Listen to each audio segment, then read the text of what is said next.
I'm John Arndt, a longtime member here at Christ Presbyterian Church, and I'll be your teacher today. And so I often head to the beach to get away and get some rest. And today we find Jesus and the 12 headed to the beach for a vacation. And so as we read our passages, what we find is that Jesus gets away and Mark records that he doesn't want anyone to know. And I found that really curious. Why would Jesus travel to the coastline and not want anyone to know that he was there? And so if we back up a chapter in both Matthew's gospel and Mark's gospel, we get a clearer picture of what was happening. And so in Matthew, what we read is that just before all this occurs, his cousin, Jesus' cousin, John the Baptist, has just been beheaded. And so Jesus heads to a desolate place, but Matthew records, but the crowds followed him. And he had compassion on them and began healing their sick. And then Mark shares that the 12, just before all this occurs, the 12 had been sent out as emissaries. And they had just returned. They had been spending some period of time in the Jewish region sharing Jesus' message and healing the sick. And so these guys have returned and they're reporting into Jesus, and they're bone weary. These guys are worn out. And so Jesus' response to them as they begin sharing all that has taken place is, come away by yourselves to a desolate place and rest. But Mark points out that there were so many people coming and going at this time that he says it like this: they had no time to eat. It was so busy that they couldn't even stop to take a break. And so Jesus sends them away by boat.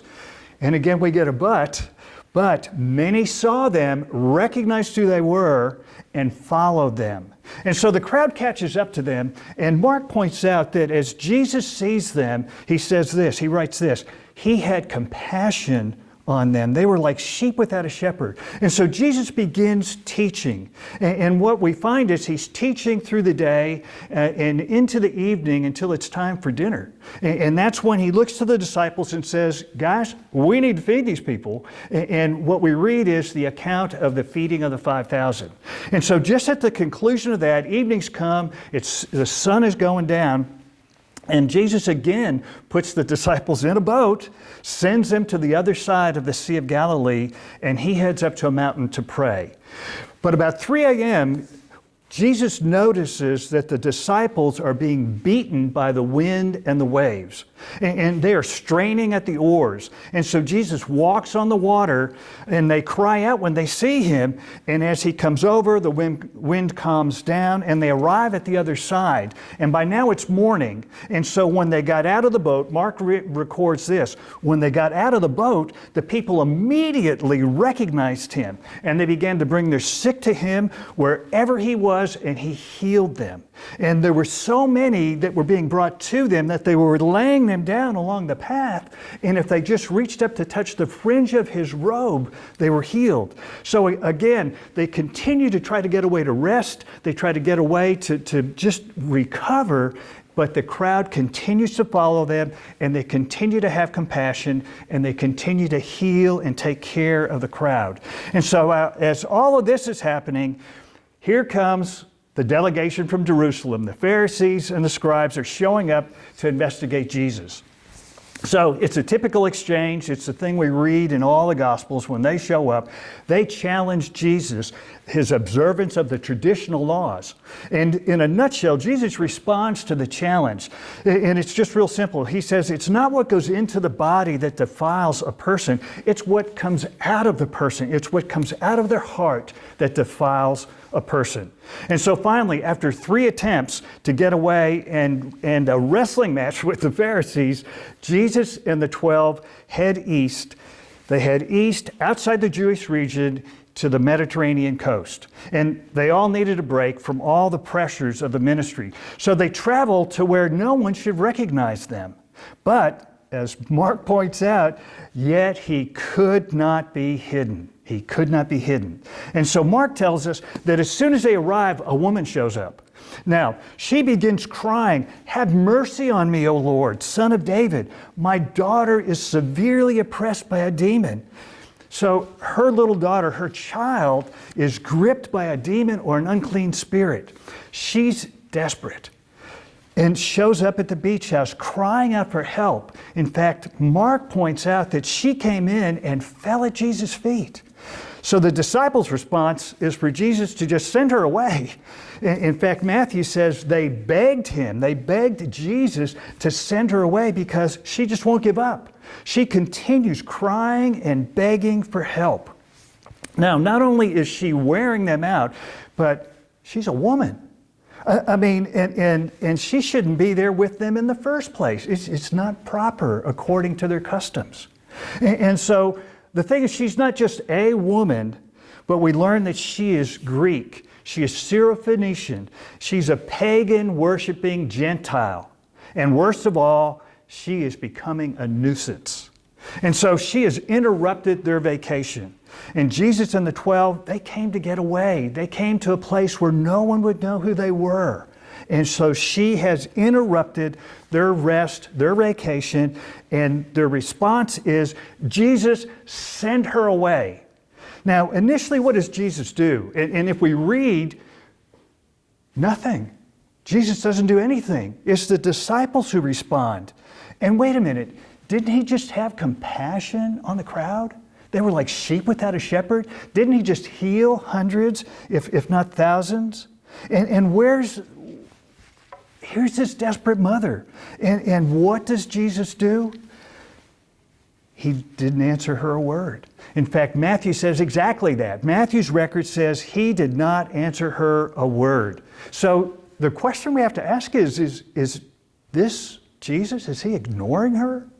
And he lets his disciples respond first. And Jesus listens. He's listening the whole time.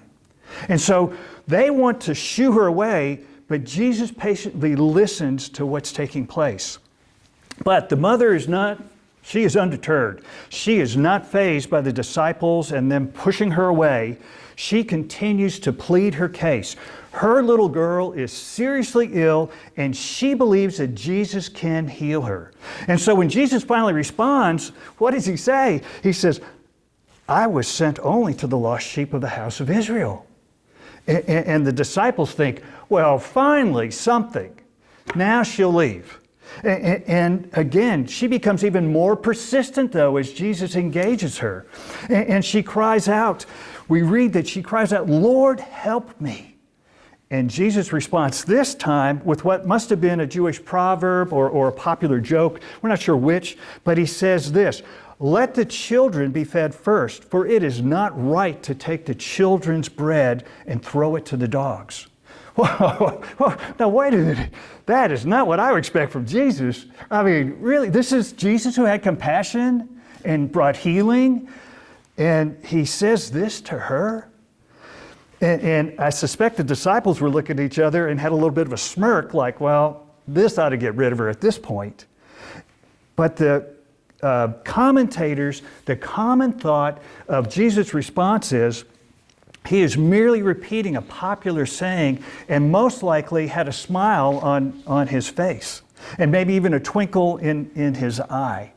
And so she catches on and she continues the joke. She says, well, yes, Lord, yet even the dogs under the table eat the children's crumbs.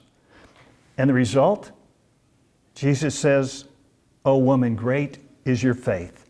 And Jesus heals her little girl. And so what are we to learn from this passage? What are we to pull from this?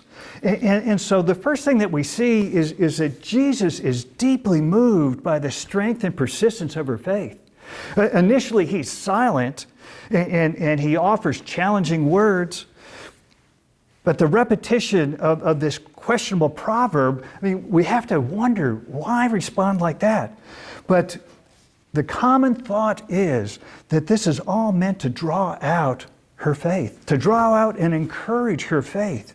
And Jerome Bars says this, that Jesus draws his disciples' attention to this woman's faith in order to compare that to the lack of faith that they so often encountered when they traveled throughout the Jewish region. So what lessons, though, do we really learn from this when we start thinking about evangelism? And so one of the things that we see is her need created an opening for him. Her mother's love, the impulse that drives her to Christ, that she had a crisis and she knew that Jesus was the answer. And for us, as we are out and about, it's when people are in crisis, they're open to what the gospel may have to offer. And so the first thing that we see when we think about evangelism is crisis in people's lives creates an opening for us to share and to be a part of that, to walk with them.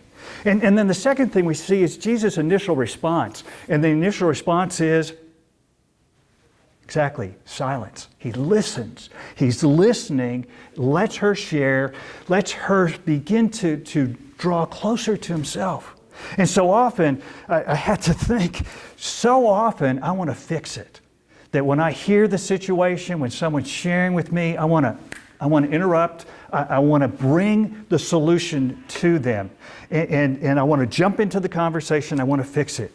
And so most people, though, in crisis, most folks in crisis just need someone to listen. They want someone to walk with them through this, whatever it is that God is dealing with them as He draws them near and closer to Himself. And so folks in crisis want someone who will listen. They want someone who will be there. In fact, I read an article by Chuck Swindoll years ago, and he said the most powerful thing that occurred after a friend had lost his wife or a child, I don't remember which, was the individual who came in and sat down next to him at the visitation and never spoke. He just sat there to let him know that he was there, he was thinking about him, he wanted to be a part of that grieving process, he wanted to enter into that with that person. And so the best thing we can do frequently that opens the door is to listen and to walk with individuals who are in difficult places. And then the last thing that I saw in this that I think we can apply to the whole idea of how we can embrace evangelism more better, for lack of another word, is that the disciples saw her as an interruption. She was a nuisance. I mean, they were tired. They had gone to the beach. They were hoping to get some rest, get some sun, work on their tan. I mean, they were there to relax. And she was an interruption to what they were doing.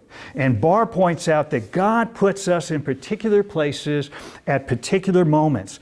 And we should embrace those moments rather than see them as a problem or an interruption. And so may we all pay attention to the people that God brings across our path every day. Because as Jesus says, the fields are white unto harvest. And you know what? So's the beach. Have a great day.